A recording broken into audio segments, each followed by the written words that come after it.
তরিকায় সহি কিছু কথা কোরআন সুন্নাহর আলোকে বলা শোনা আমাদের সবার জন্য আল্লাহ কবুল করে। ইয়া আইয়ুহাল্লাযীনা আমানু ইসতাঈনু বিস-সাবরি ওয়াস-সালাহ ইন্নাল্লাহা মা'আস-সাবিরিন। আল্লাহ বলেন, হে মুমিন, সাহায্য প্রার্থনা করো সবর ও সালাতের মাধ্যমে, নিশ্চয় আল্লাহ সাবিরিনদের সাথেই থাকবেন। রহমতের নবী বলেন, মাইয়ুরিদিল্লাহু বিহি খায়রান ইউসিব মিন। আল্লাহ যাকে মোহাব্বত করবেন, ভালোবাসবেন, তাকে মুসিবতের দ্বারা পরীক্ষা নিবেন। মুসিবত আসাটা একজন মুমিন আমলার জন্য বড় নেয়ামত। আল্লাহ পরীক্ষা নিবেন, মুমিনের পরীক্ষা নিয়া মুমিনের আল্লাহ পাক ঈমানের পাওয়ার বাড়ায় দিবেন। وَلَنَبْلُوَنَّكُمْ بِشَيْءٍ مِّنَ الْخَوْفِ وَالْجُوعِ وَنَقْصٍ مِّنَ الْأَمْوَالِ وَالْأَنفُسِ وَالثَّمَرَاتِ وَبَشِّرِ الصَّابِرِينَ।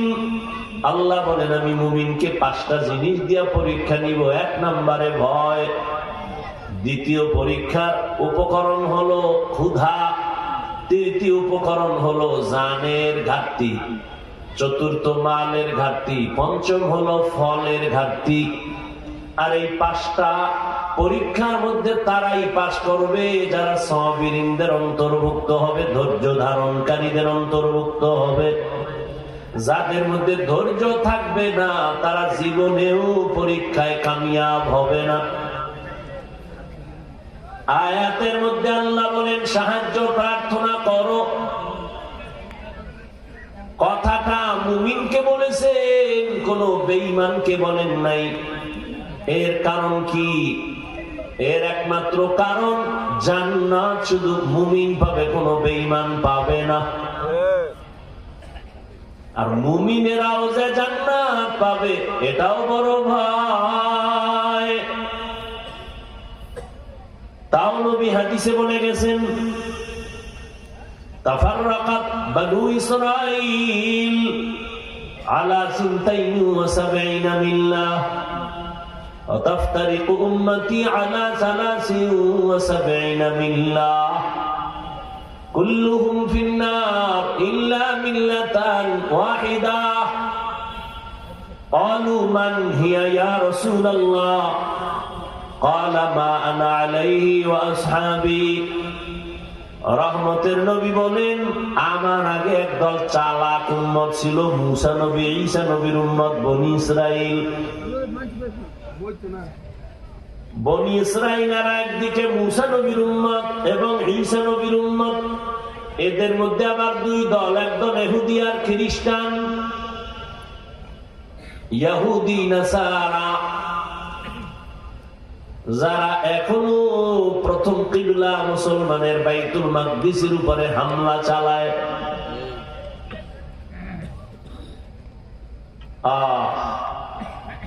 নবী বলেন, এরা নিজেদের মধ্যে হিংস্র আক্রমণে, দ্বন্দ্ব বিদ্বন্দ্বে দলে দলে 72 দল হয়ে গেল।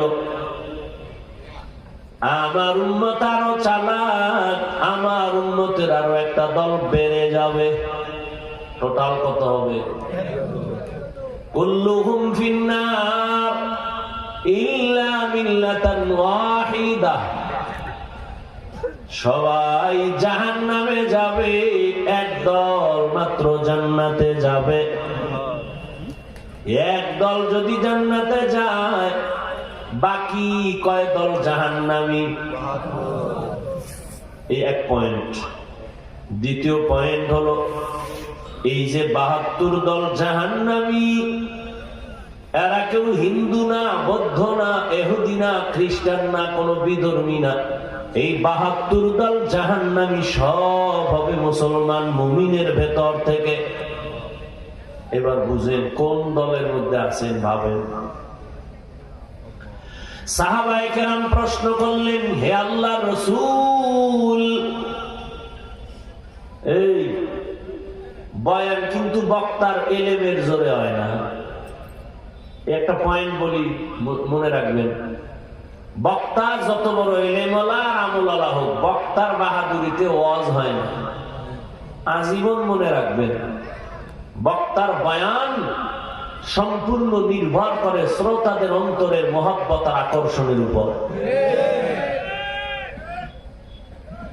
জানি না আপনাদের অন্তরের কি হালাত, ওই অনুযায়ী বয়ান হবে। আল্লাহ কি বলাবেন তাও জানি না, মুখস্থ করে বাসার থেকে নামি নাই যে কাপাসিয়া এই বয়ান করব। আয়াত একটা পড়ছি, আউযুবিল্লাহ বিসমিল্লাহ বইরা। এই আয়াত অনুযায়ী আলোচনা কি হবে তাও জানি না, কত টাইম হবে তাও জানি না, কয়টা কথা বাজেট সব আসমান থেকে আছে তাও জানি না। তবে এতটুকু বলবো, ডিস্টার্ব করলে মোনাজাত দিয়ে দিব। কষ্ট করে আসছি, মূল্য দিবেন না। আপনার বাসায় জরুরত আছে, আমার নাই। জীবনে কি কষ্ট করেন, সারা জিন্দিগির কষ্ট এক পালায় দিলে ওলামায়ে কেরামের 1000 কোটি ভাগের 1 ভাগও হবে না। আমি যে কয়টা কথা বলছি, বেয়াদবি মাপ চাই আবারও। একেবারে ফ্রি মাইন্ডেও যদি কেউ বলেন যে হাফিজ ভাই আপনার এই কথাটা যৌক্তিক না, একটা কথা যদি আমাকে ধরায় দেন, আমি কৃতজ্ঞতা প্রকাশ করব না। আমি প্রত্যেকটা পয়েন্ট আমার মনে আছে, কি কি বলছি। এই জাতিকে নিয়ে ভাবার মতো কেউ নাই। আসলেই খুঁজেন, ভাবেন। একটা মানুষও দেশ নিয়ে ভাবে না, নিজের পেট নিয়ে ভাবে, দল নিয়ে ভাবে, নেতা নিয়ে ভাবে, নেত্রী নিয়ে ভাবে, দেশ নিয়ে ভাবে না। দেশ নিয়ে ভাবলে এক ঘরে কারেন্ট থাকবে, আর এক ঘরে থাকবে না কেন? দেশ নিয়ে ভাবলে দুর্নীতি হবে কেন? গরিবের বেতন ঠিক মতো পাবে না কেন? গার্মেন্টস কর্মীরা স্লোগান দিবে কেন রাস্তায়? সেখানে পুলিশের বেতের বাড়ি আসবে কেন? দেশ নিয়ে, উম্মত নিয়ে আল্লাহর কসম গভীর ভাবে, নিঃস্বার্থ ভাবে, শান্তিতে কিভাবে জাতি থাকবে এই ভাবনা ভাবে নিঃস্বার্থ ভাবে ওলামায়ে কেরাম। কোন স্বার্থের জন্য না। স্বার্থ কি? আপনারা গালি দেন, আর কি স্বার্থ? বেতন কি দেন? একজন ইমামরে গ্রাম এলাকায় 6000 7000, সর্বোচ্চ 10, শহরে গেলে আর একটু বেশি, 6 মাস বাকি। সভাপতি কত দেয়? 100। সেক্রেটারি কত? 50। মাসের দামাস কয় না 13 মাস বাকি। সভাপতি ওই যে শিয়ালের রাতে মুরগি, মনে আছে তো? হ্যাঁ, ভালো করে বুঝেন। আল্লাহ হেদায়েত দান করুন। আপনার বেতনের জন্য সরকারের দেখাইয়া আবার আন্দোলন করেন, স্কেল বাড়াও নাইলে ভিড়া। কোন ইমাম সাহেব তো কয় নাই আমার বেতন এত বাকি কেন, বাড়ে না কেন? আসর হইতে কিন্তু সূরা উল্টা করব। চিনলেন না?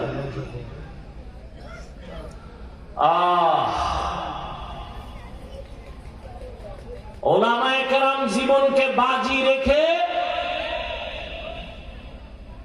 ছাত্র জনতার বৈষম্য বিরোধী আন্দোলনের ময়দানে কাফন নিয়ে নেমেছে। বড় কণ্ঠওয়ালারা কেউ ব্যানার নিয়ে নামে নাই। ওলামায়ে কেরাম যেখানে আছে সেখানেই সফলতা আল্লাহ দান করেন। ক্ষমতার চেয়ার দখল করার জন্য আলেম রাস্তায় নামে নাই। ওলামায়ে কেরাম বারবার বলে, যে থাক, জুলুম করলে সহ্য করা হবে না। ওলামায়ে কেরাম মানুষের অধিকার নিয়ে নামছে। দেখছেন, একজন আলেম কইছে, আমারে এত আন্দোলন করছি, এখন আমারে তাড়াতাড়ি প্রধান উপদেষ্টা বানায় দাও। বলছে কেউ? বা প্রধান উপদেষ্টা তোমরা যারে বানাইছো, আলেমরা কইছে রে নামাও। কইছে কি? কইছে জুলুম করলে ছাড়াছাড়ি নেই, জুলুম করলে আন্দোলন চলবেই, জুলুমের বিরুদ্ধে, জালেমের বিরুদ্ধে কোনো কথা নাই। সেদিন বলে আসছি, ওলামায়ে কেরাম আল্লাহর কোরআনের কথা বলবে, কেউ বাধা দিলে তাদের নাম লিস্টি করে আমাদের হাতে দাও। কেউ যদি কোন জায়গায় আলেমের সাথে বেয়াদবি করে, নাম লিস্টি দাও। নতুন করে আন্দোলন হবে ঢাকা শহরে, বাংলাদেশে। নাম লিস্টি করে দাও, আর কি কয় রেকর্ড করে আমাদের দাও। কোন জালেমের আর কথা বলার সুযোগ দেওয়া হবে না, ইনশাআল্লাহ। আল্লাহ হেদায়েত দান করুন।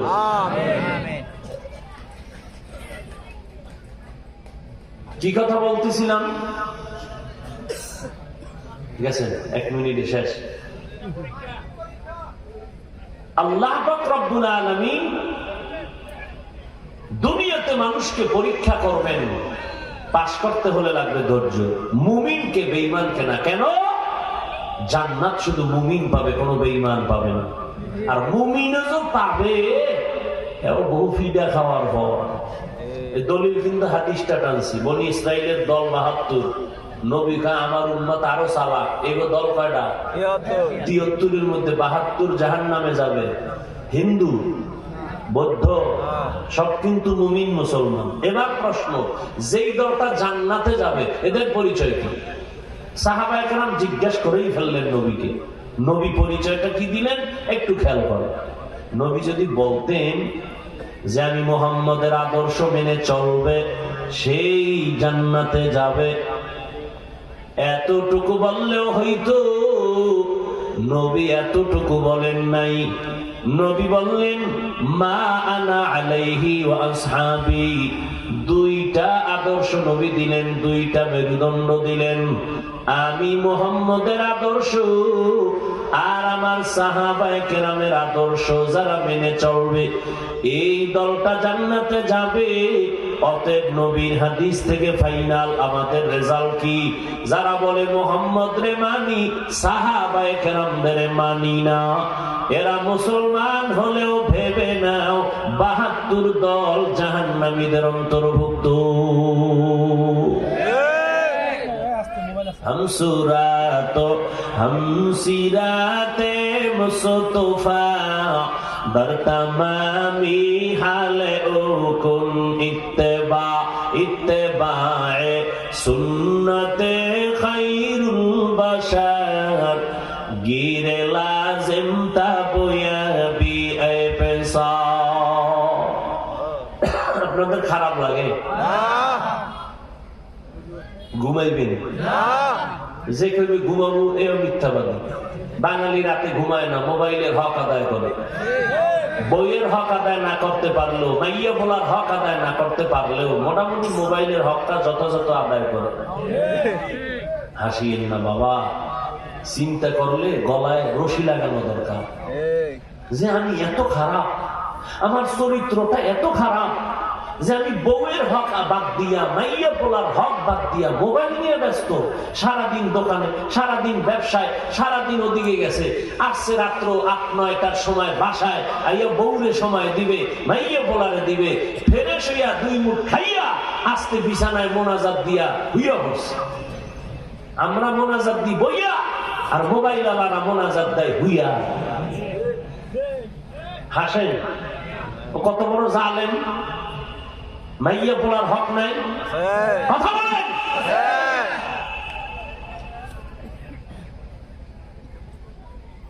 হক বাদ দিছে। বউ যদি কিছু কয় আর একটা বিয়ে করো। অধিকাংশ, সবাই না, 2-1টা, অধিকাংশ ওই যে ডবল বিয়ে করে। ব্যাংকে সিভাই বাইজে গেছে, মিস কলের লগে ঢুকে গেছে, একটা বইরে কয় এখন সাইডে যায় মাত্র 2। একজনের সাইডে কইলেই ফেলাইছে, করার পরে হক আদায় করনি, করি মানি কেমনে? একটার লগে রাত্রে থাই আর 3টার লগে মোবাইলে হক আদায় করে। একটা কথা বলি, মানবেন কিনা জানি না, মানা না মানা আপনার বিষয়, বলে যাই পয়েন্টে পয়েন্টে। এই যারা বউ পাইছো, হক আদায় করবি না। তুই যদি মক্কার কোন ভালো মাইয়া 24 ঘন্টা কোরআন করে, তোর কপালে শান্তি নেই।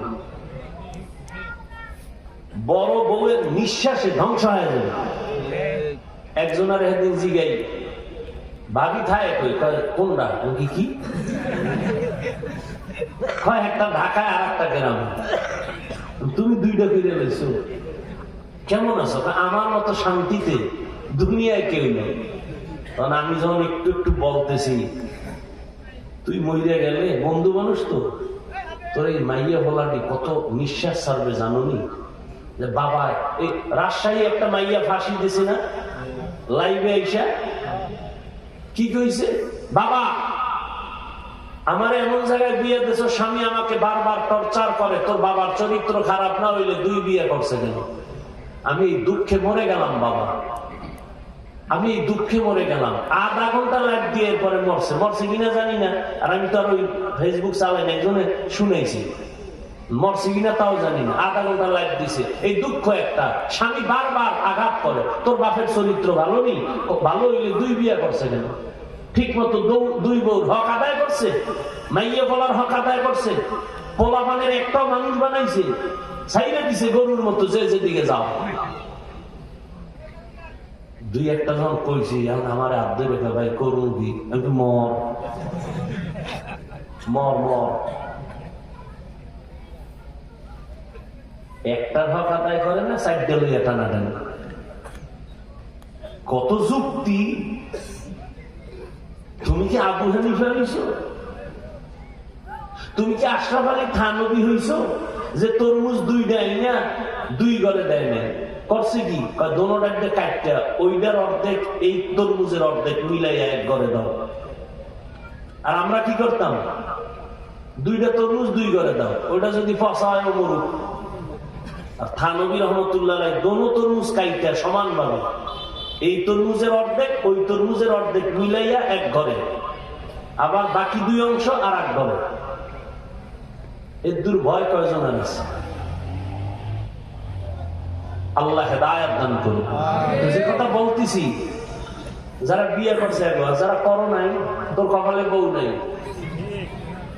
আর যদি বউ থাকেও বউ পাবি না, পাবি জল্লাদ, লেখা রাখিস।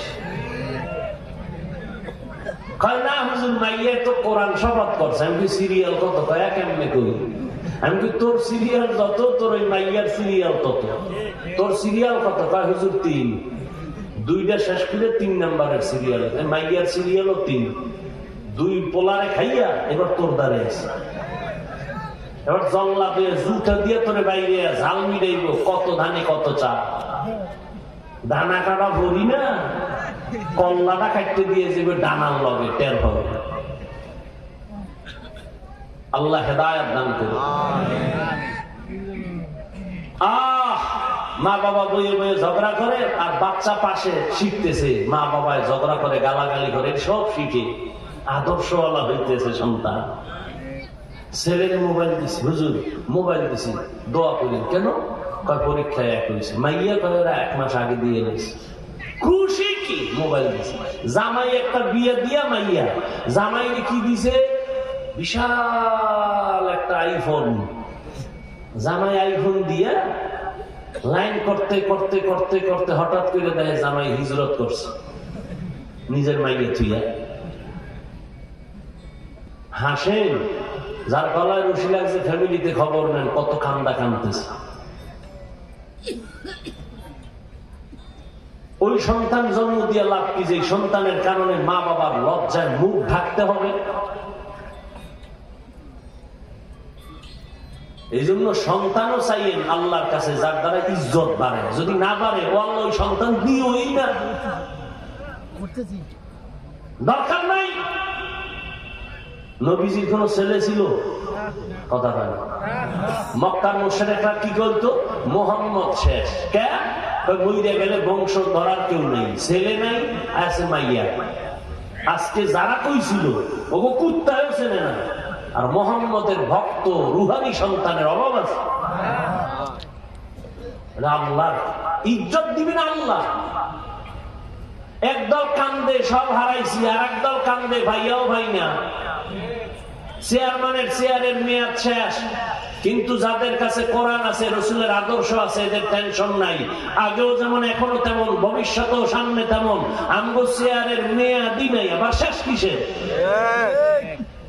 টাকা দিয়ে সম্মান কিনলে ফুলের মালার পরে জুতা, আর আল্লাহর দেওয়া সম্মান যদি নাও, দুনিয়ায় বাদশা, আখিরাতেও বাদশা।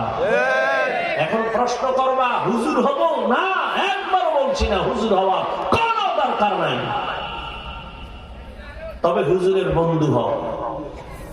বহু বান্দা আছে হুজুরের লগে সম্পর্ক, নামাজ পড়ে, দাড়িওয়ালা, দান করে, মসজিদ মাদ্রাসায় ব্যবসা করে, জীবনে মাদ্রাসায় পড়েনি। ও আওয়ামী লীগ করলেও গিয়ে দেখো এখনো সম্মানে আছে, ওর উপরে বিপদ নেই। কারণ উলামায়ে কেরামের সাথে যাদের সম্পর্ক, এরা দুনিয়াতেও শান্তি পাবে, কিয়ামতের দিন আলেমের সাথে জান্নাতে যাবে। রাগ করতেছেন আপনারা? সাহাবায়ে কেরামদের আদর্শ নিয়ে নবী বললেন যারা চলবে তারা জান্নাতি। এবার আসেন আল্লাহ মুমিনকে বলছেন সাহায্য চাও। সাহায্য কেন চাইতে বলেছেন ভালো করে একটু গভীর ভাবে খেয়াল করেন। সাহায্য তো ওই ব্যক্তির প্রয়োজন যে নিজে দুর্বল, একা চলতে পারে না। হে মালিক, আমরা কি দুর্বল? আমরা তো সবল, আমরা কেন সাহায্য চাইব? আল্লাহ কয় না তোর মতো দুর্বল কোন প্রাণী আমি বানাই নাই। ওয়াখুলিকাল ইনসানু যায়ীফা, আমি মানুষকে বড় দুর্বল করে বানাইছি। খানার বেলায় দুর্বল, ঘুমের বেলায় দুর্বল, মেধার বেলায় দুর্বল। মানুষের মতো দুর্বল কোন প্রাণী আল্লাহ বানান নাই। পিপিলিকার কাছেও বড় দুর্বল, একটা মশার কাছেও মানুষ দুর্বল। পিপিলিকায় যদি মেজাজ গরম করে বনি আদম কোনদিন আরামে খাইতে পারবে না। মশায় যদি মেজাজ গরম করে বনি আদম 1 ঘন্টা ঘুমাইতে পারবে না। ঠিক? মানুষ তুমি কতটাই যে দুর্বল। একটা ছাগলের বাচ্চার দিকে তাকাইয়া দেখো, কুত্তা শুয়ারের আল্লাহ মেধা দেন নাই ভালো মন্দ যাচাই করার, আল্লাহ মানুষকে দিয়েছে। একটু ভাইবা দেখো, একটা ছাগলের বাচ্চা যখন দুনিয়াতে আসে আশেপাশে কোনো সাহায্যকারী লাগে না, নিজে বাচ্চাটা ফালাইয়া দেয়। বাচ্চা নিজে 4 পায়ে দাঁড়ায় গেছে, মাকে দেখাইয়া দেওয়া লাগে না দুধ কই। বাচ্চা নিজে নিজে খুইজা মায়ের ওলানে মুখ লাগায়। মায়ের ওলানটা শক্ত, দুধ আসে না, কোন ডাক্তার লাগে না, ইঞ্জিনিয়ার লাগে না। ওই বাচ্চার মাথার অগ্রভাগ শক্ত, ওইটা দিয়া ওলানে জোরে জোরে আঘাত দেয়, ওলানটা নরম হয়, মুখ লাগাইলে দুধ আইসা পেট ভরে যায়। আর আমি মানুষ কতটাই যে দুর্বল, আম্মা জানের আওয়াজ ঘরের বাইরে যায় না, কিন্তু আমি যেদিন দুনিয়াতে আসবো ওই দিন আমার আম্মার কণ্ঠের আওয়াজ বাইরের মানুষ শুই না, রাতের ঘুম ভাঙিয়া গেছে। ওই মহিলা কাঁদে কেন? কয় বাচ্চার প্রসব বেদনায় কান্না। আম্মা জানের কান্নায় পুরা পাশের বাড়িওয়ালারা ঘুমাইতে পারে না। ওই মা বেহুশ হইয়া যায়। আম্মা জানের সান্ত্বনা দেওয়ার জন্য দাদি নানি পাশে বসে কথা কয়। আম্মা জান কান্না করে, আমাকে ধরো, আমি মরে গেলাম। 7 আসমান আমার মাথার উপরে। কান্না করে করে এক পর্যায়ে আমার আম্মা ডাক দিয়া কয়, তোমরা সবাই আমার রুম থেকে বের হও। আমার স্বামী কই কয় অমুক জায়গায় ডাক দাও। স্বামীর সাথে আমি গোপনে 1 মিনিট কথা বলি। আব্বা জানের ডাকছেন। আব্বা জান আসা মাত্র আমার আম্মা বাবার হাতটা ধইরা হাউ মাউ করে কান্না করে আর বলে, ও স্বামী,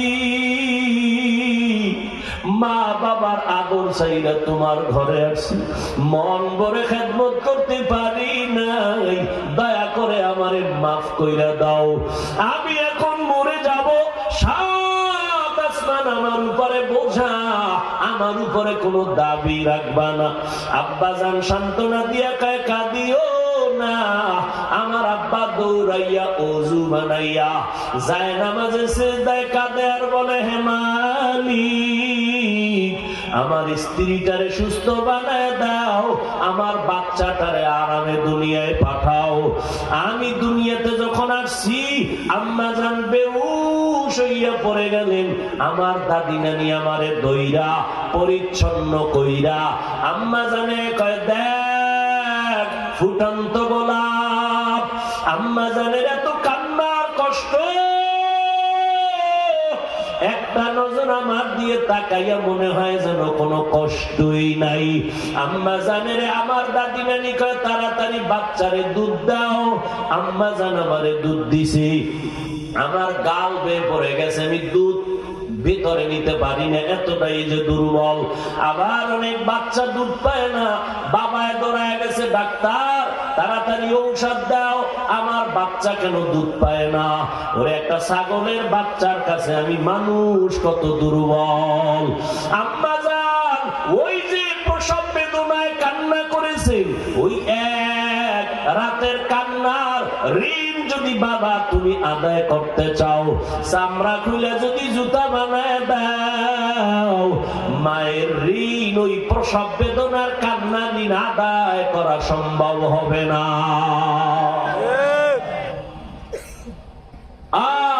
জীবনের মূল কষ্ট মায়ের প্রসব বেদনা,